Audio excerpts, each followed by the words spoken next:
two, one, two, three.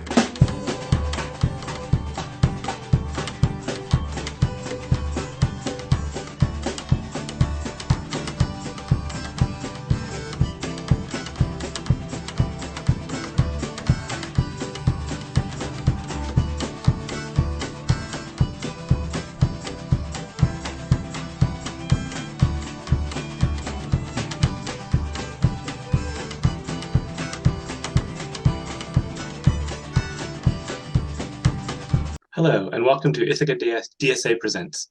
I'm David Foote with the Democratic Socialists of America, and I'm joined today by Katie Sims, a tenant advocate and activist who recently ran for mayor of the city of Ithaca as a progressive, as well as Theresa, producer of this program.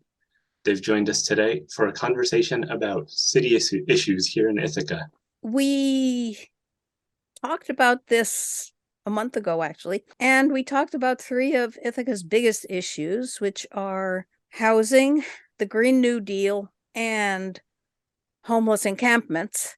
And so now we're going to, in a sense, be hitting another five or so issues that are perhaps not quite as big, although some are, but also things that you might say plague the operation of the city. I can just jump into one that has been very visible, which is city staff being largely very unhappy with both their pay and their treatment on the job, and lots of positions going unfilled in many different departments. The Police Benevolent Association complains about it and complains that it's because of reimagining, but that has nothing to do with why the Department of Public Works is way short of people who can clear the streets of snow.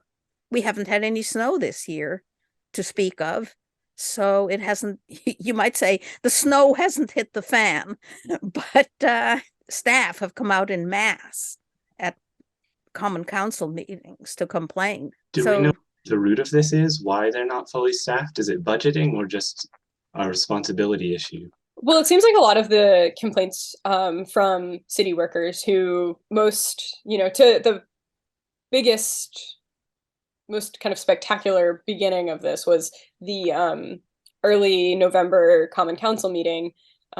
Dozens of members of city staff across most of the bargaining units in the city came to the meeting to talk about how they felt like their bargaining was in bad faith, that they weren't getting any positive response from the city, they weren't being able to get what they need, and that, it was just an untenable situation. And mostly what they pointed to was wages and the fact that persistent understaffing means that you have to do more work and that you're just like unable to succeed in your work when you're not staffed properly. So much of the city departments right now are set up to fail because these working conditions have been bad, because the wage increases and like progress in the work has been so slow in City Hall. And year after year, the wages aren't keeping up with inflation, even when people are getting seniority raises and things like that. So people are earning less and less money effectively every year. And the things like the county are outcompeting the city for wages for jobs. And, if you can do the same job at the county or the city and you can earn $3 an hour more at the county doing it, I would leave pretty fast. And there's all these like processes set up in the city to slow these things down to, we have to study the wages a lot first. We have to wait until the next budget season to do increases. We have to, there's so many like walls put in place to prevent these very normal and fair wage increases from happening, that the city's just falling further and further behind in supporting its workers, and therefore also falling further and further behind in providing the city services that we need to have a functioning city and have a city that's good to live in. Theresa, you mentioned the fact that some members of the Police Benevolent Association have been vocal about their positions being unfilled, feeling like a cultural issue. Katie, you mentioned competition between different offices and the fact that there are a lot of different departments where this is occurring.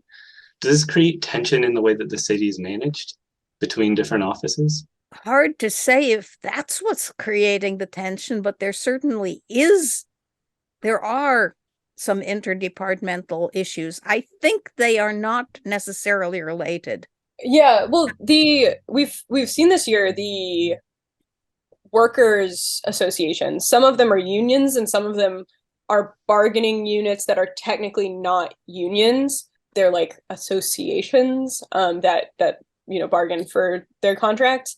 But they've come together really quite significantly to advocate for better faith bargaining, and in particular advocating or raising awareness about the fact that the bargaining team led by the city attorney has been so dismissive of their concerns in bargaining, has not been budging at all on the things that they really need to do their jobs well.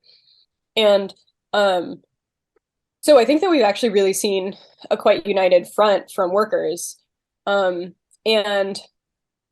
a lot of these unions and bargaining units really have a lot in common. And I think the Police Benevolent Association is actually quite the outlier here, because it has been talking about its like staff shortages, quote unquote, for a long time, and has, I think, largely been kind of building a self-fulfilling prophecy in calling these staff shortages and calling the city of Ithaca a terrible place for police to work. At the Common Council meeting where all the workers came to speak, one of the members of the Police Benevolent Association was talking about going to conferences and talking about how bad it is to work in the city of Ithaca. And when our police officers are going around the country to trainings and telling people that the city of Ithaca is like a terrible place to work in public safety, nobody's going to want to work here. And that kind of public message creation that the Police Benevolent Association is doing is a huge part of undermining the Reimagining Public Safety plans and the calls from community organizations to change the way that we do public safety, to move toward a community resource model instead of a carceral model. And so they're creating this issue, they're promoting this issue, and then they're running back and saying we can't do our jobs because of this issue that they've been a big part of creating. So I think that while some of the like narratives are aligning between the Police Benevolent Association and the other worker associations in City Hall and the Department of Public Works and the Firefighters Association, while they like kind of sound similar, they're coming from very different places and they're having very different effects on the city and how it functions. Yeah, I got news for you. It's a tough place for all of us to work. But the solidarity you mentioned across not just offices, but sometimes across industries is really interesting to see. Yeah, I mean, it's been very cool to see all these workers come out with such a united front. It's very, very organized and very, it's been effective, I think, in a lot of ways. I'm excited to see where things go over the next couple of months. Yeah, and I don't know to what extent this is an old thing where the very weak tax base of the city of Ithaca is exacerbating things. I do, very incidentally remember, again, back in the early 1990s when I had a city job and was sent to a conference with, similar employees from other cities and communities. I met some workers from Oswego. Now, Oswego had what we wouldn't want here, a nuclear power plant. And therefore, at that time, a much stronger tax base. And they were all sort of pitying the poor Ithaca people who didn't have that kind of a tax base. And I think they actually paid for my lunch, as I recall. Well, it's true that it's when you look at the budget and when you look at how our city taxes are pretty high. When I was canvassing in my campaign, I was hearing from a lot of people who were like, if my taxes go, even people who like own their houses straight out, aren't paying mortgages. They're like, if my taxes go up, my income won't cover them. And like when half of the property in our city is tax exempt, we are going to face these kinds of budgetary challenges. And I do think that like there needs to be some like big thinking about how we can rework things. Whether that's like renegotiating a pilot with Cornell that's much higher, whether it's like reworking the budget, whether it's like combining services with neighboring municipalities, but finding ways to figure out this challenge. And some people say that, and usually I do agree, like, oh, we can raise taxes, it will like pay for itself. Like in general, I think that that's a correct philosophy. But I think that Ithaca is a special case where it's not really the case. Like property values are extremely high, and the tax rate is high. So like you combine those, and you're in a place where I really don't feel like there's a lot of wiggle room to increase taxes. I suspect we will have to turn to the state, and either the state will have to collect income taxes and subsidize municipalities, including Ithaca, as they once upon a time did. Mm-hmm.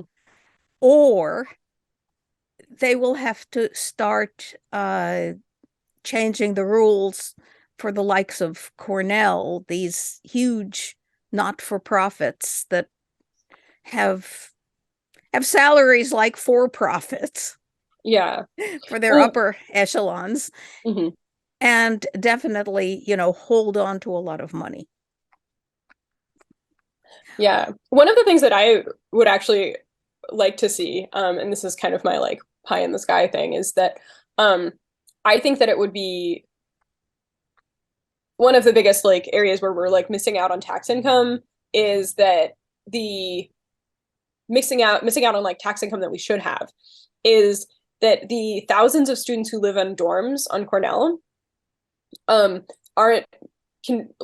their kind of presence isn't like paid for in the infrastructure budget and in our like social services budgets, because usually pretty much everyone like who has a home pays property taxes on their home, either through the property that they own or through their landlord. And so I think that there should be some sort of like tax on like private dormitories, even if they're not for profit, that pays kind of for the services of being and the infrastructure that each person uses. And that's not about the not-for-profit mission. It's we don't have to like argue about whether the educational mission is worth this like loss in tax income, but we can like be transparent that like people use infrastructure and resources, and like it should kind of be paid for on like a per capita basis progressively. Sure. Well, speaking of that infrastructure, it's something that the city certainly ostensibly has the responsibility of maintaining, the physical spaces that we use as we canvass and go about our city. How does it look on the ground here in Ithaca? There's a lot of snow on the ground in places, especially at the curb cuts. And that's definitely another issue. Maintenance of sidewalks and streets. And we've already said it's a big problem because DPW, Department of Public Works, is underfunded and the employees are underpaid and therefore it's understaffed. And but there's also a question of priorities. And that's where, okay, I'll tell you, just a few days ago, it started to snow. And I had to go downtown and come back up a few times, East Hill. The sidewalks were horrible. They were so slick.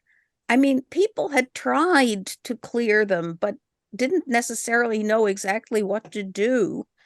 Honestly, there was one place where,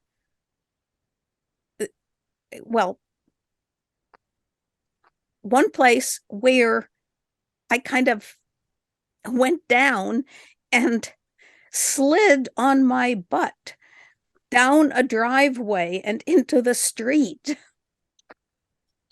It's not it's not good out there. No, but meanwhile, the road had been cleared and salted, and cars were going by like nothing, like nothing was happening.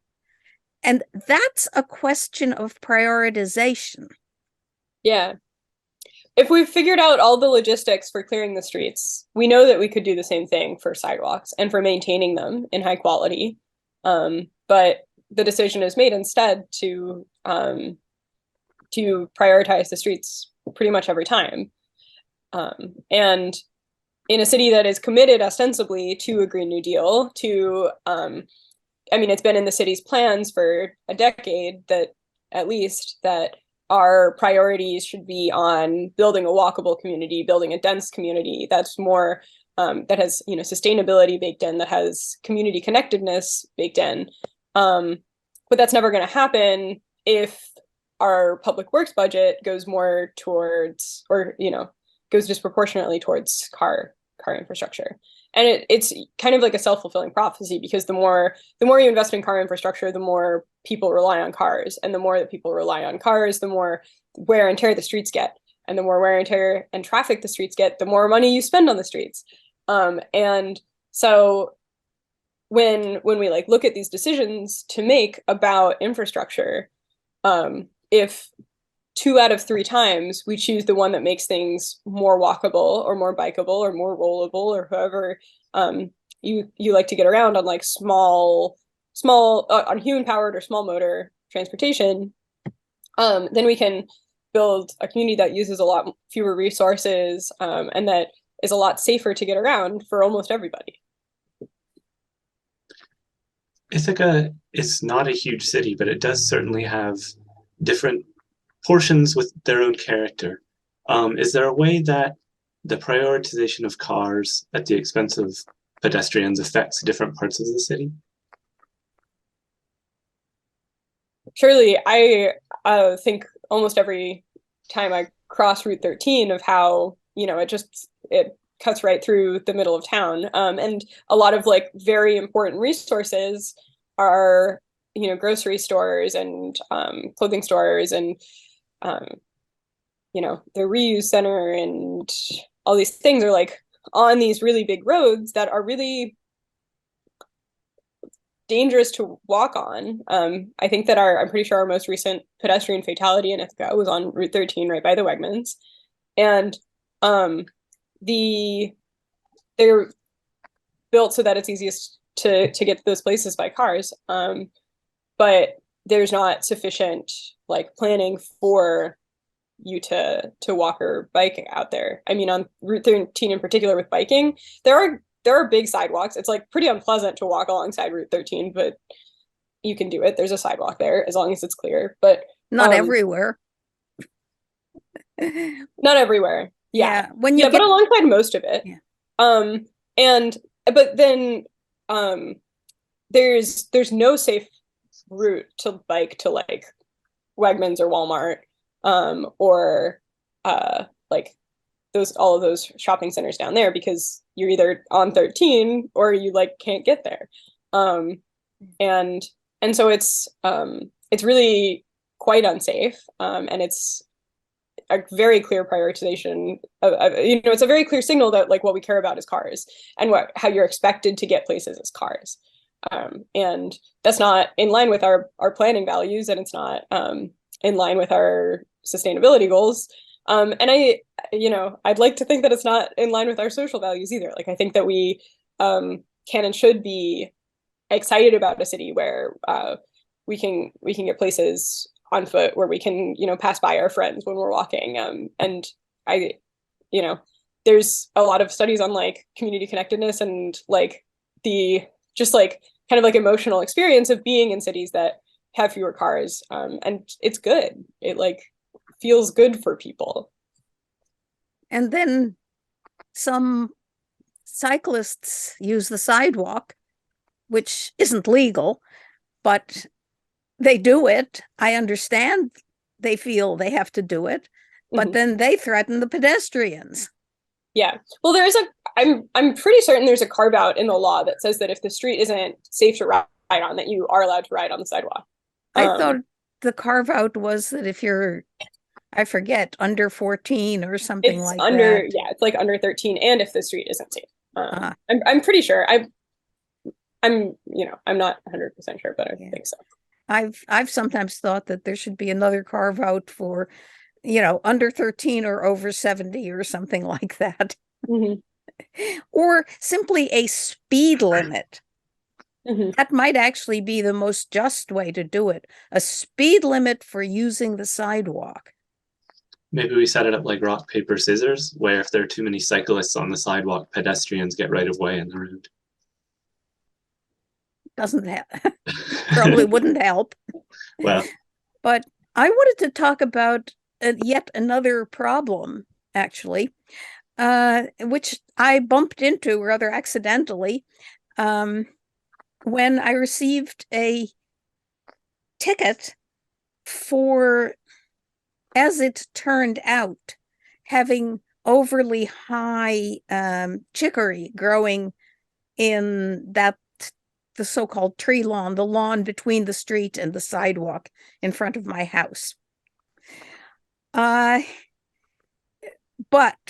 on further notice, what I learned was that while the building department had issued a $40 ticket for this violation, city court was refusing to deal with it. And they told me if I came in with $40, they wouldn't take it. But it took some hassle on my part to learn that, yes, you got a ticket, but ignore it. But I kept thinking, this is a total waste. I mean, it's a waste of building department time to write these tickets that won't be enforced. And it's a waste of court and prosecutors' time to have to fend off, upset citizens who've received tickets. And you would think that a mayor would call the building department and the city prosecutor or something like that to sit down together and work it out. Yeah, you'd think they could have a meeting. Well, there's about 3 minutes left. We referred to public safety a little bit early in our conversation. Is there anything you'd like to discuss before we end the show today?